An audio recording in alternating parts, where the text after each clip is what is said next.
하나님을 믿사오며 그 외아들 우리 주 예수 그리스도를 믿사오니 이는 성령으로 잉태하사 동정녀 마리아에게 나시고 본디오 빌라도에게 고난을 받으사 십자가에 못 박혀 죽으시고 장사한 지 4일 만에 죽은 자 가운데서 다시 살아나시며 하늘에 오르사 전능하신 하나님 우편에 앉아 계시다가 저리로서 산자와 죽은 자를 심판하러 오시리라. 성령을 믿사오며 거룩한 공예와 성도가 서로 교통하는 것과 죄를 사하여 주시는 것과 몸이 다시 사는 것과 영원히 사는 것을 믿사옵나이다. 아멘.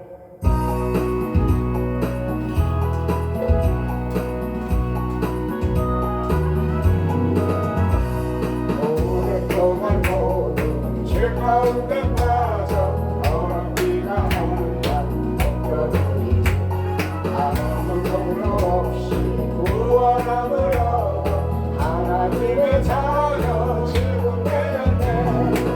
주의 사랑 한량 없도다 찬송할지어다 예수의 공로 주의 사랑 한량 없도다 찬송할지어다 예수의 공로 주의 보혈로서 정결하게 씻어 죄악에서 떠난 몸이 되었고 세상 근심으로 강골 없어지니 하나님의 빛이 영화롭도다. 주의 사랑 한량없도다 찬송할지어다 예수의 공로 주의 사랑 한량없도다 찬송할지어다 예수의 공로 죄의 군장과 온 세상의 꿈이 어석될지어다. 나의 친구들 은혜 받을 날과 구원 얻을 때가 지금 온 세상에 선포되었네. 주의 사랑 한량없도다 찬송할지어다 예수의 공로 주의 사랑 한량없도다 찬송할지어다 예수의 공로. 오늘 우리들에게 주신 말씀입니다. 누가복음 3장 3절부터 6절이고요. 제가 가진 성경은 신약성경 91면이 되겠습니다. 누가복음 3장 3절로 6절입니다. 누가복음 3장 3절로 6절입니다. 자, 찾으신 줄 알고 제가 먼저 누가복음 3장 3절을 먼저 읽도록 하겠습니다. 요한이 요단강 부근 각처에 와서 죄사함을 얻게 하는 회개의 세례를 전파하니 선지자 이사야의 책에 쓴 바 광야에서 외치는 자의 소리가 있어 이르되 너희는 주의 길을 준비하라 그의 오실 길을 곧게 하라. 모든 골짜기가 메워지고 모든 산과 작은 산이 낮아지고 굽은 것이 곧아지고 험한 길이 평탄하여질 것이요. 모든 육체가 하나님의 구원하심을 보리라. 아멘. 자, 오늘 시간에는 주의 길을 예비합시다 하는 주제로 말씀을 전해드리도록 하겠습니다. 자, 오늘 본문 20절까지는 세례 요한의 사역에 대해서 말씀을 하고 계십니다. 세례 요한은 예수님의 길을 앞서서 준비한 광야의 선지자였습니다. 베드로와 누가 역시 세례 요한의 출현으로부터 복음이 시작되었다고 말하고 있고요. 사도행전 10장 37절에는요, 곧 요한이 그 세례를 반포한 후에 갈릴리에서 시작되어 온 유대에 두루 전파된 것을 너희도 알거니와 하고 말씀하고 계세요. 즉 세례 요한의 출현은 구약시대를 마감함과 동시에 또한 신약시대를 여는 귀한 길목이었던 겁니다. 자, 세례 요한은 이미 구약 이사야 40장 3절과 5절에서 오늘 같은 본문의 말씀처럼 예수 그리스도 즉 메시아의 오심을 예고한 말씀을 오늘 본문에서처럼 말하고 있습니다.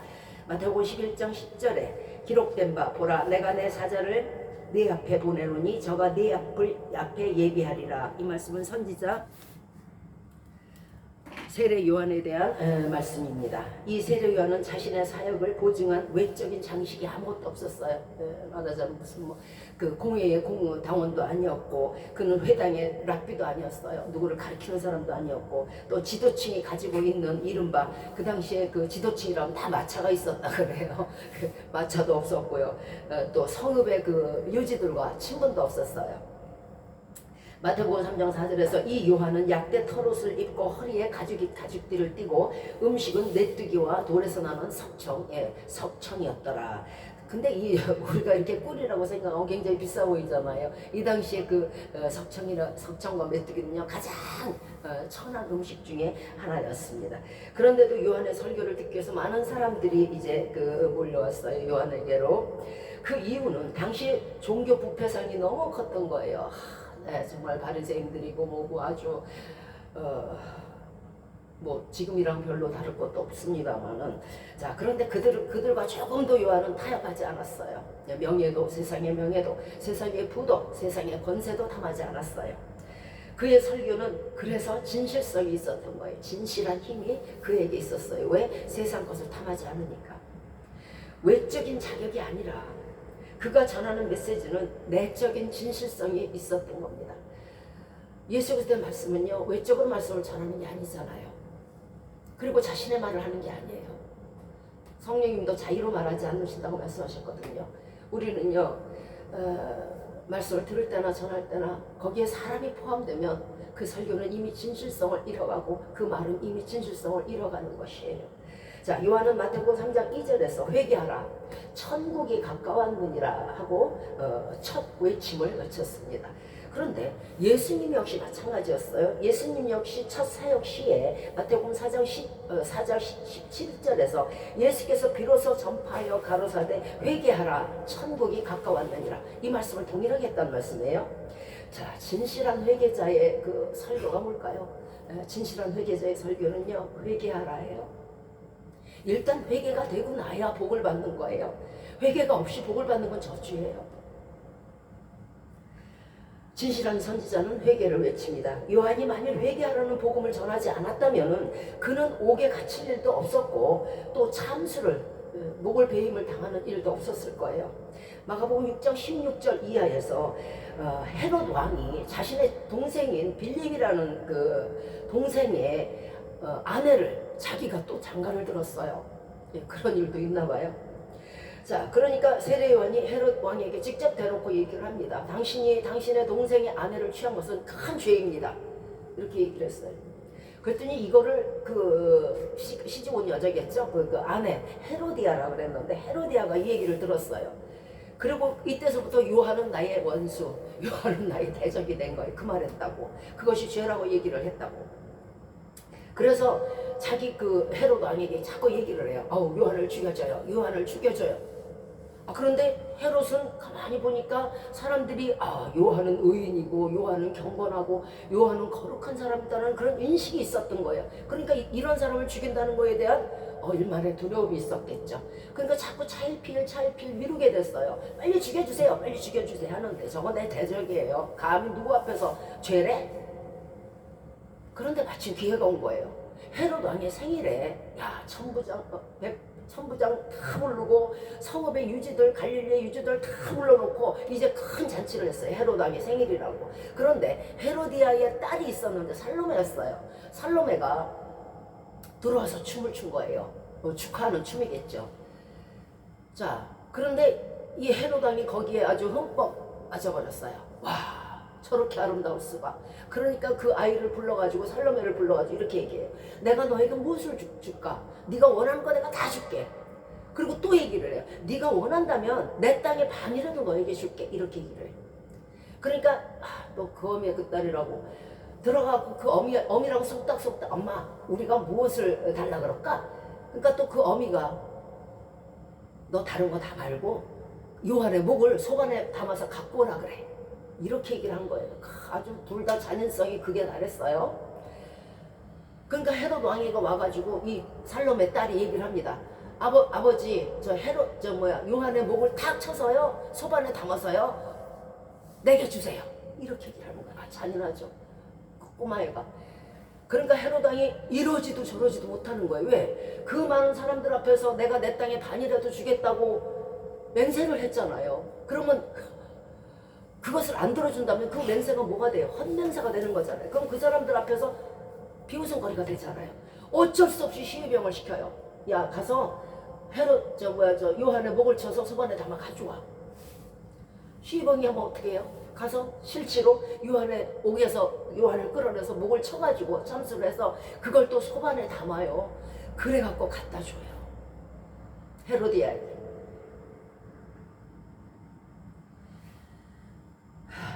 만약에 세례 요한이 그들의 죄를 지적하지 아니하고 회개를 선포하지 않았다면 세례 요한은 죽지 않았을 것이고 옥에 갇힐 일도 없었을 거예요. 이 세례 요한과 마찬가지로 예수 그리스도 역시 회개를 외치시고 사람들의 죄를 씻고자 오셨을 때에 사람들에게 회개를 외쳤을 때에 그것이 제사장들과 바리새인들과 유대인들에게 눈에 가시가 되어서 죽게 되는 거잖아요. 예수님 뿐입니까? 예수님의 제자들도 복음을 전하다가 순교했고요. 신실한 성도님들은요 다 성경 속에서 순교하셨어요. 하일리라는 사람이 이렇게 말했어요. 세상에서 위대한 성자가 그 사상을 말하는 곳에는 항상 골고다가 있다. 이 길이 복음과 함께 고난받는 길이에요. 어떤 사람이 말해요. 복음과 함께 고난받는 게 뭐냐고? 바로 이런 길이에요. 세례 요한의 길, 참수의 길, 예수 그때 십자가의 길, 예수 그때 제자들의 거꾸로 매달리는 길이에요. 그것이 복음과 함께 고난받는 거예요. 인류에게 가장 큰 복된 소식이 있다면 그것은 아마 회개를 통한 구원일 것입니다. 그거 이상은 인류에게 큰 소식이 없어요. 그렇다면 저와 여러분에게도 회개란 것은요 구원으로 가는 첫 관문이며 이것이 없이는요 절대로 구원 얻지 못해요. 그렇기 때문에 회개가 가장 귀한 복음인 거예요. 어떤 사람들은 회개하는 거 굉장히 싫어해요. 그러나 이 회개만큼 귀한 복음은 없어요. 구원이라는 게 뭘까요? 구원이라는 건요 죽었던 인간을 살리는 게 구원이에요. 죽었던 내가 사는 거고 죽었던 여러분이 사시는 거예요. 이 구원에 이르는 첫 관문이 회개인데 회개 없이는 절대로 구원에 이를 수 없는 것이 당연한 것이고요. 죄가 없이 어떻게 사람이 천국에 갈 수 있겠어요? 사도행전 11장 18절에 하나님께서 이방인에게도 생명 얻는 회개를 주셨다 하니라. 회개는요 곧 생명을 얻는 거예요. 여러분 천국 가고 싶으시잖아요. 여러분 영생 얻고 싶으시잖아요. 여러분 구원 얻고 싶으시잖아요. 회개 외에는 다른 답은 없어요. 왜 회개가 구원의 관문이냐면요 마가복음 1장 4절에서 세례 요한이 이르러 광야에서 죄사함을 받게 하는 회개의 세례를 전파했고 인간이 죽는 이유는 세례 요한이 회개에 이르는 세례를 전파한 이유가 인간이 죽는 이유가 뭐예요? 죄 때문이에요. 인간이 아프고 인간이 환난을 당하고 곤란을 당하고 이 모든 것들은 죄에서 오는 것이에요. 왜 그러냐고요? 에덴 동산에서는 아픔이 없었어요. 지통도 없었고 복통도 없었어요. 넘어짐도 없었고요. 그러면 뭐예요? 그 당시에는 죄가 없었는데 그 이후에 판도라의 상자가 열리면서 죄가 들어와서 여기저기 난리가 나는 거잖아요. 그러므로 인간이 죽는 이유는 죄 때문이에요. 그러나 이 죄를 예수 피해 회개를 한다면은 모든 죄사함을 주시니까 그 다음에 살아나는 거잖아요. 그러니까 복음 중에 복음은 회개인 거예요. 사도행전 3장 19절에서 그러므로 너희가 회개하고 돌이켜 너희 죄 없이 함을 받으라. 이같이 하면 유쾌하게 되는 날이 주님으로부터 이른다고 말씀하시잖아요. 얼마나 유쾌한지 몰라요. 죄가 없으면요. 죄가 있으면요 앉으나서나 답답해요. 죄가 있으면요 앉으나서나 안식이 없어요. 우리가 사는 동안에 회개는요 마음의 쉼과 평화를 줍니다. 죄를 그대로 끌어안고 있으면요 죄 자체가 무거운데 죄 자체가 칼이고 죄 자체가 창칼인데 그것들이 나를 찔러요. 그러니 어떻게 살겠어 사람이. 조금 기쁘다가도요 그 죄가 또 찔러요. 항상 불안과 공포와 초조 가운데 안식이 없어요. 이것이 죄가 주는 고통이에요. 회개란 돌아설 회 고칠 계획입니다. 전의 잘못을 뉘우치고 고칠 때 다시는 그 길을 가지 않을 때 회개에 합당한 열매를 그때서야 맺는 거예요. 다시는 가지 말아야 돼요. 그것이 회개예요. 돌아섰으면 가지 말아야죠. 아침에 분내고 점심에 회개하고 저녁에 또 싸운다면은 이거 온전한 회개겠어요? 온전한 회개가 아니잖아요. 회개는요, 잎만 무성한 열매처럼, 열매 맺지 못한 나무처럼 잎만 무성해서는 되는 것이 아니에요. 회개는요, 진정한 회개에 나온 다시는 가지 않는 아름다운 열매를 맺어야 돼요. 예전에 어떤 설교자가 회개에 대한 설교를 했어요. 청중들을 모아놓고 사람이 회개치 아니하면 저가 그 칼을 가르신다. 그리고 이미 활을 당겨서 쏠 준비를 하고 계시다. 왜? 죄와 하나님은 원수지간이거든요. 그러니까 하나님을 쏠 수밖에 없어요. 그러니까 우리 속에 죄가 있으면 하나님이 칼을 치시는 거고요. 활을 당기시는 거예요. 자, 이렇게 이 설교자가 설교를 했어요. 그랬더니 그 많은 청중들이 서로 울고 불고 서로 엎드리고 통곡을 하고 회개를 한다고 난리가 난 거예요. 저마다 무릎을 꿇고 울면서 통곡을 했어요. 죄를 회개하고 있는 거예요. 무서우니까. 예. 자, 그때 설교자는 말했습니다. 진실로 죄에서 돌이키고 회개한 사람은요, 두 손을 드세요. 그랬어요. 그랬더니 너도 나도 두 손을 번쩍 들었어요. 그때 설교자가 자, 기도하겠습니다. 그리고 기도를 시작했어요. 주여, 하나님 보좌 심판대 옆에서 계신 미가엘 군대 장관이시여. 미가엘은 싸움의 신이거든요. 만약 이 손을 든 사람들 중에서 거짓으로 손을 든 사람이 있다면 당신이 가진 칼로 그 손들을 쳐주십시오. 그리고 잘라주십시오. 이렇게 기도를 했어요. 그랬더니 그 많이 손을 들었던 사람들이 어느샌가 다 손이 내려간 거예요. 진실한 회개가 아니라는 거죠. 나 아침에 화낸 거 나 지금 회개하고 있어요. 그런데 저녁에는 또 화낼 거예요. 회개란 건요, 다시는 돌이키지 말아야 되는 거예요. 지금 제가 여러분에게 진정으로 회개하신 분 있으면 손 드세요. 그리고 똑같은 기도를 한다 그러면 여러분의 손은 과연 계속 그대로 올려가져 있을까요?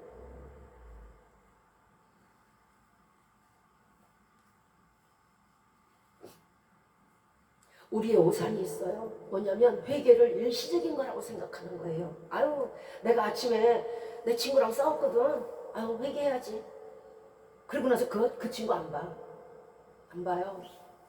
기회가 있으면 또 싸워요.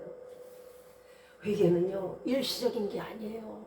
내가 그 길을 가지 말아야지. 나 그때 정말 내가 음욕을 품었고 탐욕을 품었고 정욕을 품었어. 내가 하지 말아야지. 했으면 진짜로 안 해야 되는 거예요. 회개는요, 진정한 회개는요, 일시적인 것이 아니고 영구적인 거예요. 영원히 안 하는 게 회개예요. 이따가 또 할 거는 회개가 아니에요. 그거 손 잘려요. 세월이 어느 정도 흐르고 시간이 어느 정도 흐른 후에 또다시 같은 잘못을 한다 그러면 그 회개는 하나님이 받아주시질 않아요. 왜? 하나님은 이미 우리의 마지막까지도 다 알고 계시거든요. 조금 이따 또 잘못할걸? 하나님이 원하시는 회개는 일시적인 것이 아니고 영구적인 것이에요. 절대로 쟤는 안 갈 거야 하는 그런 믿음이 하나님께 있어야 그것이 용서가 되는 것이지, 잠깐 내가 잘못했어요, 예수피로 회개합니다 해갖고 그 예수피가 거기 오는 게 아니란 말이에요. 예수피가 그렇게 값이 없는 줄 아세요? 또 씻고 점심에 또 씻고 저녁에 또 씻고? 아니요. 예수피는요, 영구적으로 내가 다시는 그 죄를 짓지 않을게요 하는 사람에게 필요하고, 그런 사람에게 주어지는 게 예수 그리스도의 보혈이에요. 그렇다면 완전한 회개란 무엇일까요? 완전한 회개, 나도 모르겠어요. 아주 완전한 회개가 뭘까요? 회개한다고 했는데 덜 된 건가요? 이렇게 물어보시는 분들도 있을 거예요. 완전한 회개라는 건요, 우리 속에 있는 모든 죄악을 버리고 우리가 바라보는 모든 눈이 새 것이 돼야 돼요. 우리 눈이 씻겨져야 돼요. 찬송가 493장에서 나 이제 주님의 새 생명 얻은 몸이 있어요. 자, 내 속에 불평과 불만과 원망과 정죄, 미움, 비평이 사라져야 돼요. 내 속에 있는 산천이 예전의 산천이 아니고 산천도 초목도 새로운 것으로 보여야 돼요. 아, 예전에는 산천과 초목이 있네. 지금은 하나님이 지으신 거구나. 아름답다. 이 눈이 돼야 돼요. 죄인도 원수도 친구가 돼야 돼요. 그것이 진정한 회개예요. 죽어도 용서 못 하시겠어요? 그런 것에는 예수 그때 보혈이 안 와요. 그러니까 항상 무거운 거예요. 예전에 좋았던 것들이 이제는 값이 없어야 돼요. 사도 바울의 말처럼 요물단지가 돼야 돼요. 세상의 명예, 세상의 부, 세상의 권세, 세상의 돈, 세상의 사랑, 이런 것들이 오물이 돼야 된다고요. 예전에 좋던 것 이제는 값이 없어야 돼요. 이것이 진정한 회개에서 나오는 거예요.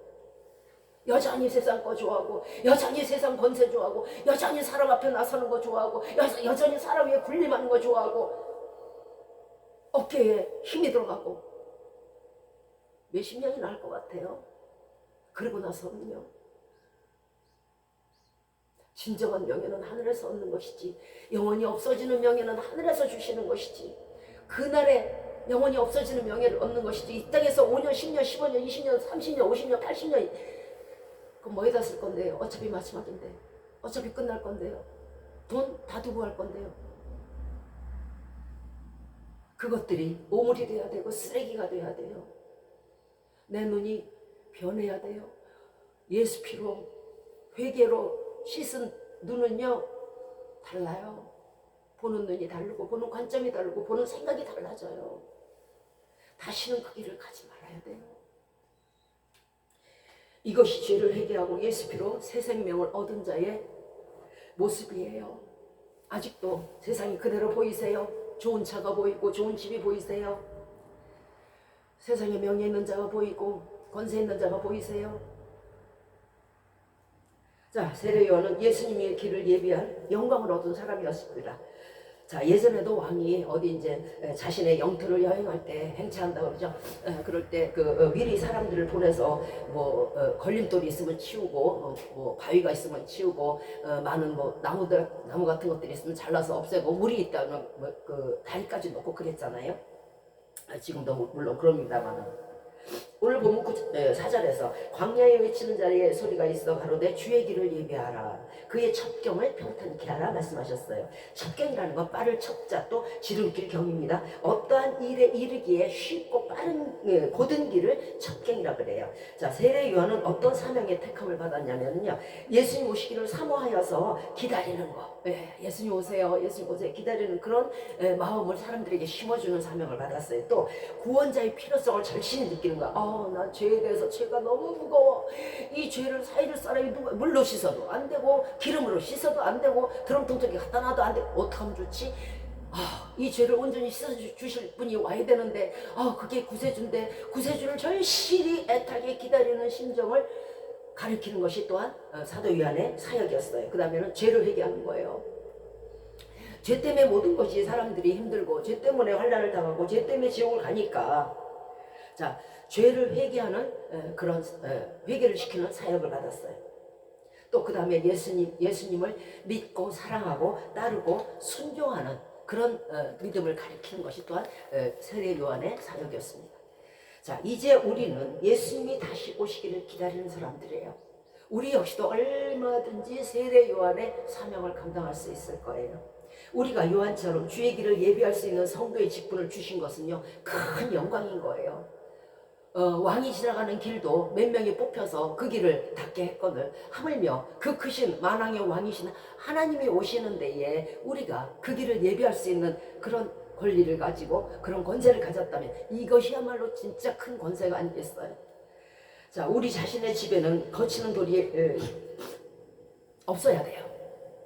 여러분은 집안을 깨끗이 하시죠? 치우고 쓸고 닦고 돌멩이 있으면 치우겠죠. 마음의 돌멩이는 왜 안 치우세요? 마음의 먼지는 왜 안 치우세요? 우리의 욕도 마찬가지예요. 예수님이 오셨을 때 우리 어느 고을을 지날 때 우리가 사는 동네를 지나간다고 생각해 보십시다. 여기도 불신자, 저기도 불신자, 네 집에도 불신자 이러면 되겠어요? 그럼 하나님이 지나가실 수가 없잖아요. 또 왕은, 사람이란 왕은 한번 지나가면 그 길을 다시 밟지 않겠지만은 예수님은 아니에요. 만왕의 왕이신 누가 달라도 다르죠. 자, 그러면 그 닦여진 길에 들어와서 좌정하신다는 거예요. 그런데 닦여지지 않고 돌멩이가 있고 먼지가 있으면은요, 좌정하시지 않는다는 거예요. 그리고 그 사람 마음속에서 영원히 떠나지 않으시고 그 사람과 함께 영원히 천국까지 같이 가신다는 거에 다른 거예요. 각 사람의 마음에 직접 방문하시고 또 그 사람의 마음에 직접 좌정하시고 그 사람과 함께 영원히 천국까지 같이 가셔서 거기서도 또 영원히 살아주시는 것이 만왕의 왕이신 예수 그리스도예요. 그러므로 우리 마음이 예수 그리스도가 들어올 수 있는 온전한 길이 되어야 되죠. 그것이 평탄한 첫경이에요.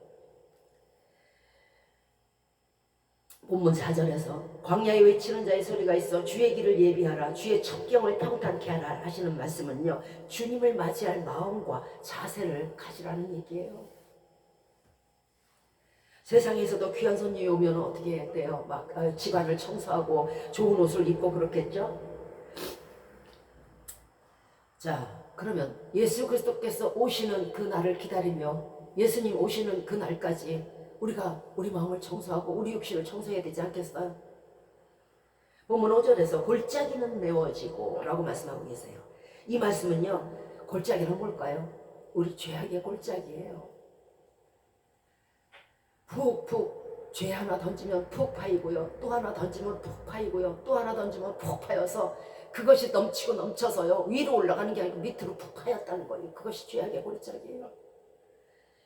이 골짜기는 보이는 골짜기와 보이지 않는 골짜기가 있어요. 그것은, 보이지 않는 것은 마음의 골짜기예요. 불의와 정욕과 탐욕과 욕심과 탐심과 미움과 시기와 다툼, 이런 것들을 말해요. 이것이 저와 여러분에게 만약 있다면 우리에게는 큰 골짜기가 있는 것이에요. 이 우리 속에 마음의 골짜기, 육신의 골짜기가 있으면요, 예수님을 영접할 수 없어요. 여러분은 골짜기에 뛰어내릴 수 있겠어요? 예수님 역시 마찬가지예요. 그분은 평탄한 길을 가시는 분이지 골짜기에 내려가는 분이 아니에요. 이전 마음으로 감히 폭패인 골짜기를 가지고는 하나님 앞에 서지도 못해요. 우리가 하나님을 만나지 않는다면 다행이겠죠. 예. 아우, 나 죄가 있어. 아우, 뭐 하나님 안 만나면 되지 뭐. 아이고, 그럼 다행이에요. 안 만나면 죄를 물을 일도 없고 심판을 당할 일도 없을 테니까. 그러나 자신의 검은 모습, 손에 피 묻은 손, 발에는 타인의 피눈물로 얼룩진 그 발을 가지고 우리는 하나님 앞에 꼭 서야 돼요. 왜냐하면 심판이라는 건 작정이 돼 있기 때문에 그래요. 물을 수도 없고 뒤로 올라갈 수도 없는 것이에요. 자신의 골짜기를 메우는 방법은요, 죄로 인해 패인 곳을 깨끗하게 정화하는 거예요. 정결한 마음으로 하나씩 채워넣는 거예요. 그러면 메워지겠죠. 선행과 성결과 거룩으로 채워넣는다면 당연히 메워지지 않겠습니까? 잠언 19장 3절에 사람이 미련함으로 자기 길을 굽게 하고 마음으로 여호와를 원망한다 그랬어요. 자신이 미련해서 예수 안 믿고 왜 나를 지옥 보내냐 그러고, 자신이 미련해서 죄를 안 버리고 왜 내가 지옥, 그래도 예수님 아는데 지옥 가야 되느냐 그러고, 그걸 미련하다 그래요. 세상에서 가장 미련한 사람은요, 죄를 회개하지 않는 사람이에요. 뻔연히 그걸로 못 가는 줄 알잖아요. 3살 먹은 애도 알아요. 근데 끝까지 안 해요. 무슨 심보인지 모르겠어. 괜찮겠지. 혹시나 하면 역시나 되는 거예요. 자기 죄로 웅패인 골짜기를 만들고 하나님이 그 길을 갈 수 없게 만들어 놓고는 왜 하나님이 안 오시냐고 이렇게 원망한다는 거예요. 하나님을 만나고 싶지 않은 사람은 없어요. 그러나 하나님이 만나실 수 있는 길이 되면 당연히 오실 거예요. 길이 안 되니까 안 오는 거잖아요. 자기 길을 자기가 굽게 해놓고 죄를 회개 안 하고 왜 하나님이 안 오냐고. 여러분은 깨끗이 목욕하고 더러운 우물 속에 들어가겠어요? 그날에 지금 나의 골짜기가 사람은 안 보이고 하나님도 안 보일 것이야 하고 생각하지 마세요. 예레미야 17장 9절과 10절에서 만물보다 거짓되고 심히 부패한 것은 사람의 마음이라 누가 능히 알려마는 여호와는 심장을 살피며 폐부를 감찰하시고 각각 그 행위대로 보응하시느니라. 하나님은 다 아세요. 또 골로새서 3장 5절에서 그러므로 땅에 있는 지체를 죽이라. 곧 음란과 부정과 사욕과 악한 정욕과 탐심이 탐심은 우상숭배이라. 우리는 누구나 천국은 깨끗한 사람이 간다고 알고 있잖아요. 그죠?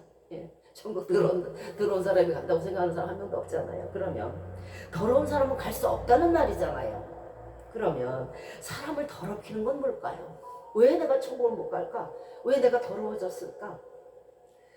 사람을 더럽히는 것이 마가복음 7장 20절 이하에 있어요.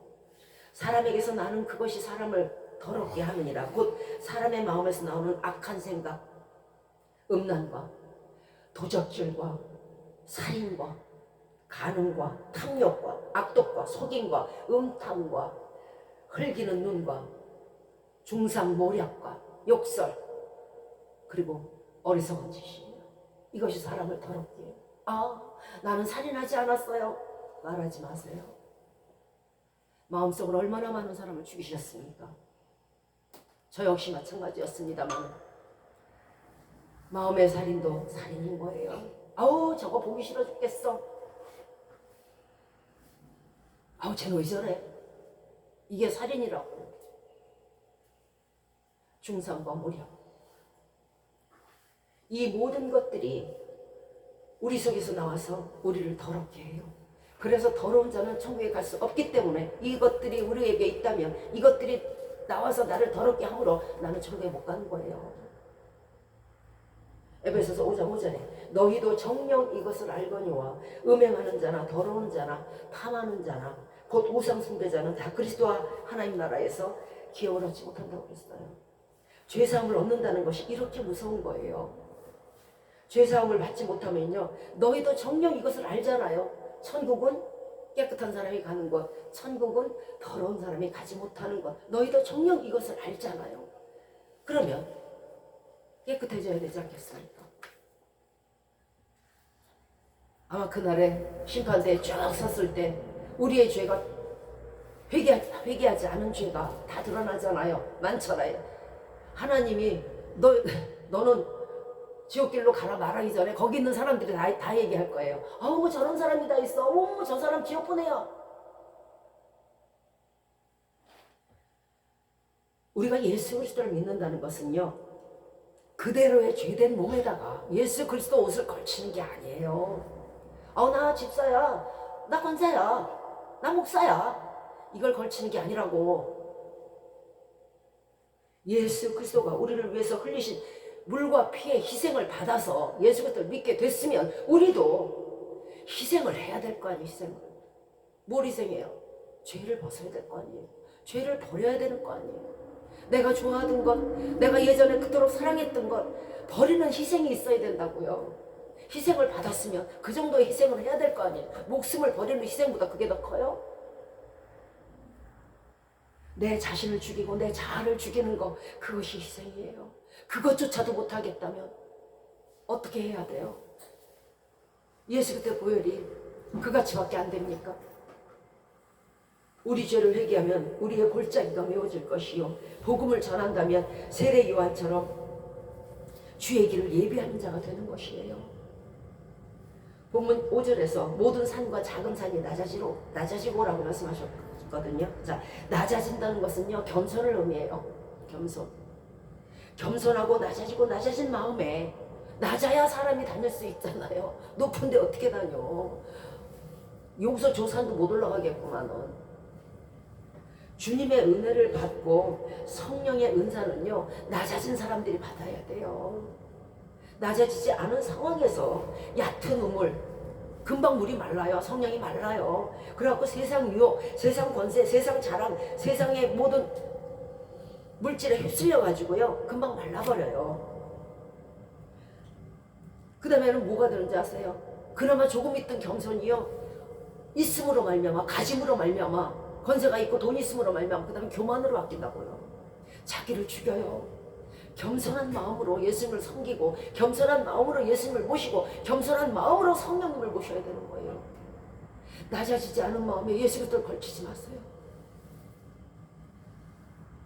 히브리서 6장 4절 이하에서 한 번 비침을 얻고 하늘의 은사를 맛보고 성령에 참여한 바 되고 하나님의 전한 말씀과 내세의 능력을 맛보고 타락한 자들은 다시 회개할 수 없다 그랬어요.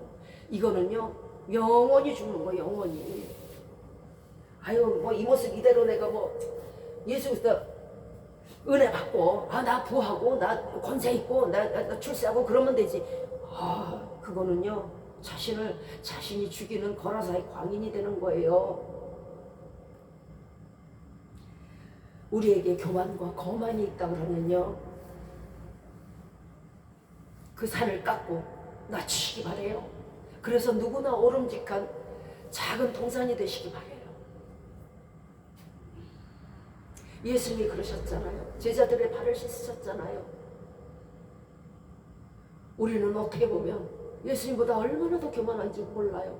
얼마나 더 거만한지 몰라요. 아주 산이에요. 산. 오를 수 없는. 멋있어 보이세요? 높아 보이세요? 그거요 하나님이 칼로 쳐요. 그게 문제인 거예요. 잠시 동안은 사람들의 눈에 높이 보이고 자신이 으쓱해지고 좋겠지만은 곧 하나님의 칼이 산에 밑둥을 칠 것이에요. 세례 요한은 마태복음 3장 7절 이하에서 요한이 많은 바리새인과 사두개인들이 이제 요한이 세례 베푸는데 와요. 요단강으로. 그러니까 이 오는 것을 보고 이르되 독사의 자식이라고 말했어요. 누가 너희를 가르쳐 하나님의 임박한 진노를 피하라 하더냐. 그러므로 회개에 합당한 열매를 맺고 속으로 아브라함이 우리 아버지라고 우리 조상이라고 생각하지 마라. 아브라함보다 더 크신 이가 있거든. 바리새인이 가지고 있던 것은요 높은 산이었어요. 높은 교만이었어요. 이 사람들은요 오직하면 세례요한이 독사의 자식이라고 표현할 만큼 독을 뿌리는 사람을 물고 뜯는 사람에게 해악을 주는 독사라고 표현한 이유는 얼마나 교만한지 지식이 많았어요. 지식이 많으니까 자기들 외에는요 다 다른 사람들이 짐승으로 보이는 거예요. 자기 외에는 사람이 없어. 모든 사람들은 자신들은 위대하고 자신들은 지식이 있고 모든 사람들은 다 무지하고 어리석다고 얘기했어요. 그리고 자신의 지식을 자랑했어요. 이처럼 우리에게 타인보다 나은 점을 자랑하고 은근히 마음속에 자부심을 갖고 있는 것이 있다면은 자긍심을 갖고 있는 것이 있다면은 그 교만의 산을 깎으시기 바래요. 속으로는 자신을 높이고 겉으로는 겸손한 척 가장하는 것은요 낮은 산이에요. 낮은 산도 하나님은 아는가세요. 잠언 26장 23절에서 온유한 입술에 악한 마음은 낮은 은을 입힌 독이니라. 도금했다는 얘기예요. 잠언 18장 18절 말씀에 여호와는 교만과 거만과 악한 행실과 폐역, 거슬리고 어그러진 자를 미워한다고 말씀하셨어요. 진정한 겸손은요 하나님과 사람 앞에서 겸손해야 하며 죄인과 원수 앞에서도 겸손해야 되는 거예요. 누가 뭘 얼마나 잘났어요. 저들이 지은 죄 우리가 안 진 거 뭐 있어요? 뭐 있어요? 죄가 50만 개가 있다면 우리 거기에서 안 진 거 하나도 없어요. 저들은 드러났을 뿐이에요. 죄인과 원수 앞에서도 겸손해야 온전한 겸손이 될 거예요. 하나도 죄요, 10,000개도 죄요, 1,000개도 죄이기 때문에 그래요.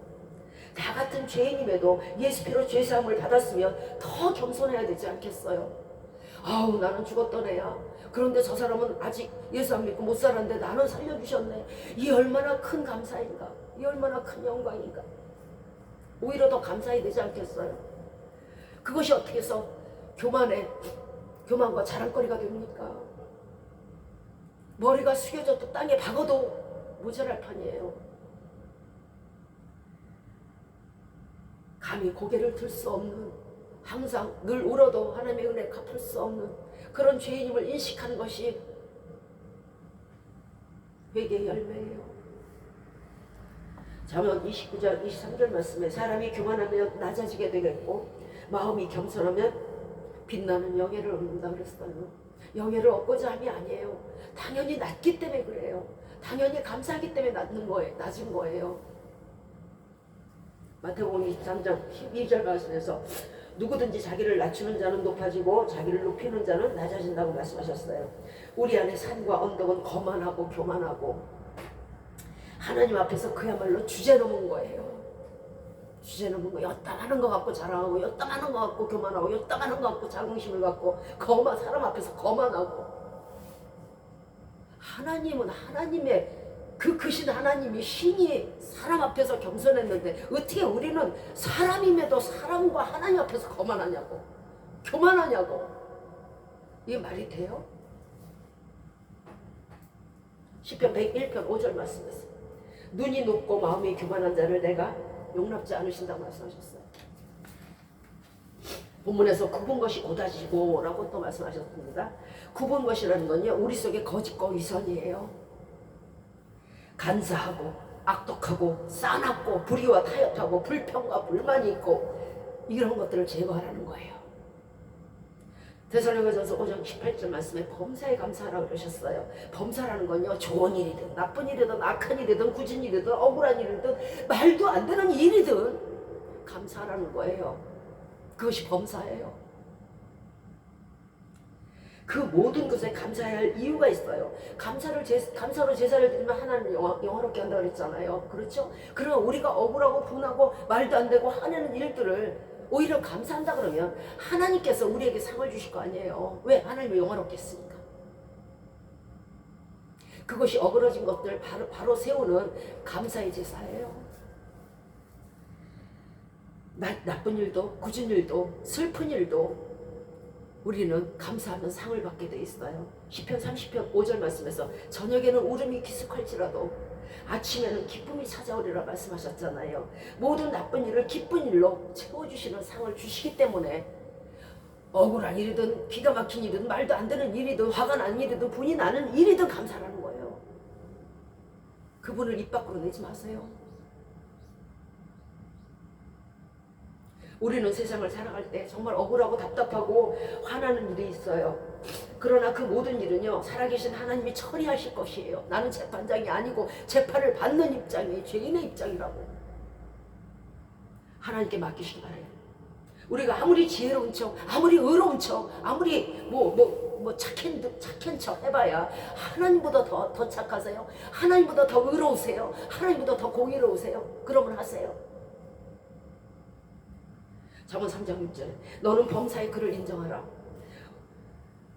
우리보다 더 지혜롭고 더 공의롭고 더 불의를 참지 못하는 분을 인정하고 그분에게 맡겨요. 그분에게 맡기는 것이 그분을 인정하는 거예요. 하나님을 어떻게 인정하는지 아세요? 맡기는 거예요. 하나도 못 맡기고 내가 다 한다면 예수님도 필요가 없어요. 단 여러분이 다른 사람 한번 구원해 보세요. 전국으로. 그렇다면 인정할게요. 못하시잖아. 못하시면 맡겨야죠. 모든 일이 속히 이루어지지 않고 더딘 것은요, 우리 인간이 개입하기 때문에 그래요. 인간이 개입하면 하나님은 절대 개입 안 하세요. 절대 인간의 개입에 하나님은 합류하지 않으세요. 그러면 그 영광을 오롯이 인간이 차지하거든요. 아우, 내가 잘해서, 내가 잘나서, 내가 지혜로워서, 내가 똑똑해서, 내가 우리가 바벨탑 그러다 무너졌잖아요. 하나님은 자신의 영광을 남에게 주지 않아요. 그것만은 기억해 주시기 바랍니다. 자, 하나님이 바라시는 것은요, 고린도후서 2장 9절에 너희가 범사에 순종하는지 그 증거를 알고자 하시는 거예요. 구부러진 마음은 하나님을 영접할 수 없어요. 불평과 불만과 거짓과 위선이 있는 곳에 하나님은 발걸음조차 하지 않으십니다. 여러분 같으면 가시겠습니까? 잠언 10장 9절에 바른 길로 행하는 자는 그 걸음이 평탄하려니와 굽은 길로 행하는 자는 드러난다고 말씀하셨어요. 드러나면 처지겠죠. 예. 우리 걸음을 평탄케 지켜주시는 분이 누구예요? 예수님이세요. 그래서 우리 자녀들의 길을 맡기는 거잖아요. 마음이 정직하고 말씀대로 사는 사람은요, 그 평생이 평탄해요. 굴곡이 없어요. 시편 84편 5절 이하에서 주께 힘을 얻고 그 마음에 시온의 대로가 있는 자는 복이 있나니 그들이 눈물 골짜기로 지나갈 때 그곳으로 많은 샘이 될 것이며 이른 비가 복을 채워주나이다 하고 말씀하셨어요. 자, 주께 힘을 얻고라는 거는요, 인내하면서 하나님께 맡기고 참는 자. 그때 누가 힘을 줄까요? 인간이 없으니까 당연히 예수 그리스도가 힘을 주시겠죠. 내가 참을 수 있어요. 내가 할 수 있어요. 그러면 예수 그리스도가 힘을 안 줘요. 주께 힘을 얻을 수 있는 길은 주께 맡기는 길이에요. 자, 시온의 대로라는 건요, 말씀의 큰 길을 지나갈 때에 그런 사람은 복이 있어서 그들이 눈물 골짜기로 지나갈 때 환난과 또는 아픔과 고통이 있을 때에 그곳으로 오히려 뒤집어져 가지고 많은 은혜, 많은 샘, 많은 은혜가 되게 하고 이른 비가 파종 시에 아주 많은 열매를 얻게 하는 이른 비로 말미암아 복을 채워주신다고 말씀하셨어요. 잠언 28장 18절에 성실하게 행하는 자는 구원을 받는다고 말씀하셨어요. 말씀대로 사는 것, 이것이 성실한 거예요. 자, 구원을 받는다. 모든 일에, 여기에서 구원은요 꼭 천국 구원만을 얘기하는 게 아니에요. 우리 범죄의 모든 일에 구원을 얻을 수 있는 길에 말씀대로 사는 거예요. 굽은 길로 행하는 자는 곧 넘어지리라. 그 영화가요 오래가지 못해요. 들의 풀과 같이 금방 사라지는 거예요. 자, 본문에서 험한 길이 평탄할 것이라고 말씀하십니다. 진실함과 선행으로 포장된 길이 바로 평탄한 길이에요. 우리는 이 포장된 길에 길 끝에 무엇이 있는가를 좀 볼 줄 알아야 돼요. 그래요. 나 이렇게 선행을 하고요. 나 이렇게 말씀대로 살고요. 내가 아주 맨날 기도하고요. 내가 이렇게 살아요. 내가 이렇게 포장된 도로, 나 미움도 버리고요. 겸손해졌고요. 나 이렇게 포장된 도로에 살아요. 그리고 그냥 마는 게 아니잖아요. 내가 이렇게 산 길 끝에는, 이 포장된 도로 끝에는 뭐가 있는지를 알아야 될 거 아니야. 그래야 인내할 수 있을 거 아니에요. 이 길 끝에는 예수 그리스도께서 여러분에게 주실 상을 들고 기다리고 계신다는 걸 잊지 마시고 그것을 볼 줄 알아야 돼요. 온유와 겸손과 죄사함과 사랑과 용서와 진실과 선행의 끝이 과연 무엇인가? 선한 끝이 있다 그러죠. 선한 끝에 무엇이 있는가를 볼 줄 알아야죠. 히브리서 12장 2절에 믿음의 주여 또 온전케 하시는 이 예수를 바라보자. 그는 그 앞에 있는 기쁨을 위하여 부끄러움을 개의치 아니하시더니 하나님 보좌 우편에 앉아 계시느냐. 예수님이 그것을 보셨기 때문에 부끄러움, 십자가의 부끄러움을 개의치 않으신 거잖아요. 우리 역시 마찬가지잖아요. 때로는 선행을 하고 때로는 말씀대로 사는 일이 힘들고 어려울 수 있어요. 내가 나무토막도 아니고 이럴 때도 많아요. 그러나 그 길 끝에는 하나님이, 예수님이 하나님 보좌 우편에 앉으셨듯이 우리가 예수 그리스도 옆에 앉는 거예요. 우리의 인내의 포장길 끝에는요 예수님이 기다리시고 많은 상을 들고 맞아주실 것입니다. 그러므로 포장되지 않은 미움의 돌덩이, 원망의 먼지, 거짓의 흙탕물, 용서 없는 가시밭길 제거하시기 바라요. 이런 것을 가지고는 예수 그리스도가 저 끝에 기다리신다고 해도 그것에 도달하기 전에 지가 먼저 찔리고 지가 먼저 먼지 뒤집어 쓰고 지가 먼저 흙덩물에 구르고 지가 먼저 빠져요. 못 빠잖아요. 그래서 우리는 포장된 도로, 진실함의 도로가 필요한 거예요. 용서와 사랑의 도로가 필요한 거예요. 에베소서 4장 31절과 32절에서 너희는 모든 악독과 노함과 분냄과 떠드는 것과 비방하는 것을 모든 악의와 함께 버리고 서로 친절하게 하며 서로 불쌍하게 여기고 서로 용서하기를 그리스도 안에서 너희를 용서하신 것 같이 하라. 자, 우리는 내 마음을 다하고 목숨을 다하고 뜻을 다하여 주 하나님, 너희 하나님을 사랑하라 하신 말씀에 대해서 내가 어떻게 하나님을 사랑하지? 내 뜻과 마음과 몸을 다해서 어떻게 사랑하는 거지? 참 모호하게 생각할 때가 많아요. 그렇죠? 어떻게 사랑해야 될까? 하나님을 사랑하는 것 같기도 하고 아니고. 사랑의 반대말이 뭘까요? 미움이잖아요. 그죠? 미워한다는 것은요 우리가 어떤 것에 대해서 굉장히 불쾌하게 여기고 불평하며 싫어한다는 것을 뜻해요. 즉 미워한다는 것은요 그것과의 관계를 거부하고 단절한다는 거거든요. 미워한다는 것. 보고 싶지도 않은 거야. 하나님을 사랑한다는 것은요, 이와 반대되는 개념이에요. 하나님과 관계를 유쾌하고 즐겁고 편안하며 기뻐한다는 뜻이에요. 자, 그렇다면 내가 하나님을 사랑한다는 단적인 표현이 뭘까요? 바로 악을 미워하고 불쾌하게 여기고 싫어하고 아주 쳐다도 보기 싫어하는 것. 이것이 하나님을 사랑하는 표현의 모습이에요. 하나님을 사랑한다, 사랑해라, 사랑해라 하니까 굉장히 어렵잖아요. 그죠? 악을 미워하고 죄를 씻고 죄를 다시 가지 않고 죄를 미워하는 것, 그것이 하나님이 악을 싫어하고 죄를 미워하시니까 하나님이 좋아하는 일을 하는 것, 그것이 하나님을 사랑하는 거예요. 그러므로 하나님을 사랑한다고 말한다면 우리들의 악을 멀리하고 죄에서 돌아서야 하고 하나님을 죄를 다시 짓지 아니하고 그것이 하나님을 인정하고 사랑하는 것이 인정되는 순간인 것이에요. 그것이 증거가 되는 거예요. 우리는 모든 악의 모양이라도 버리며 죄를 회개하고 다시 그 길을 가지 말아야 할 것이에요. 하나님이 의롭다 하시는 자는 죄를 회개하고 돌이킨 사람이지 죄를 가지고 있고 품고 있는 사람이 아니란 말이에요. 아무리 그 사람이 예수 잘 믿는다고 본인이 얘기를 해도 소용없어요. 품고 있으면 안 되는 거예요. 우리는 예수님의 보혈로서 죄사함을 받고 말씀을 준행할 때 큰 복을 얻을 수 있습니다. 죄사함 없는 복은 복이 아니라 뭐라 그랬어요? 저주라 그랬죠. 왜? 평생 안일하게 그 돈 쓰다가 가니까 예수 믿을 생각도 안 해요. 그러니까 저주 중에 저주. 그것은 예수 믿지 않고 죄사함 없이 복 받는 거예요. 가장 큰 복은요, 돈이 없고 아무것도 명예도 없어도요, 예수 믿고 죄사함 얻은 자예요. 그 사람은 나중에 천국 가니까. 말씀을 마치도록 할게요. 예수님을 의지하여 회개할 때 아무리 거친 돌도 어두운 계곡도 하늘을 찌를 듯이 높은 교만의 산도 무너지고 평탄케 돼서 우리는 예수님을 영접할 수 있을 것입니다. 그리하여 오늘 본문 6절의 말씀처럼 우리를 포함한 모든 육체가 하나님의 구원하심을 얻으시길 기도합니다. 우리는 세례 요한처럼 뭇 영혼들에게 주의 복음을 전함으로 주님 오시는 길을 예배하고 우리의 영과 육이 예수님을 기꺼이 영접할 수 있도록 우리의 첩경을 평탄케 하여 끝내 하나님의 구원하심을 입는 온 교회와 여러분과 여러분의 가정과 여러분의 온 지경이 되시기를 주 예수 그리스도의 이름으로 축원드리겠습니다. 아멘.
참 소을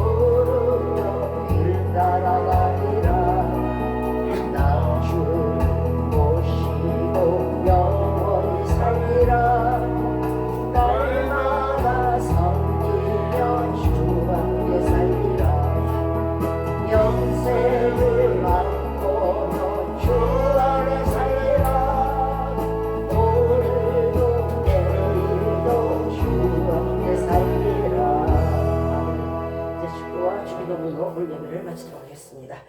행위 완전하여 여호와의 법에 행하는 자가 복이 있으며 여호와의 증거를 지키고 전심으로 여호와를 구하는 자가 복이 있도다. 아멘.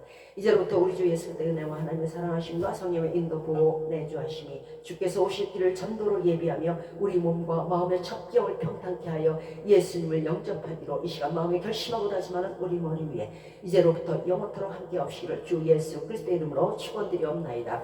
아멘. 하늘에 계신 우리 아버지여, 이름이 거룩히 여김을 받으시오며 나라의 마음이시며 뜻이 하늘에서 이룬 것 같이 땅에서도 이루어지이다. 오늘날 우리에게 일용할 양식을 주옵시고 우리가 우리에게 죄 지은 자를 사하여 준 것 같이 우리의 죄를 사하여 주옵시고 우리를 시험에 들게 하지 마옵시고 다만 악에서 구하옵소서. 대개 나라와 권세와 영광이 아버지께 영원히 있사옵나이다. 아멘.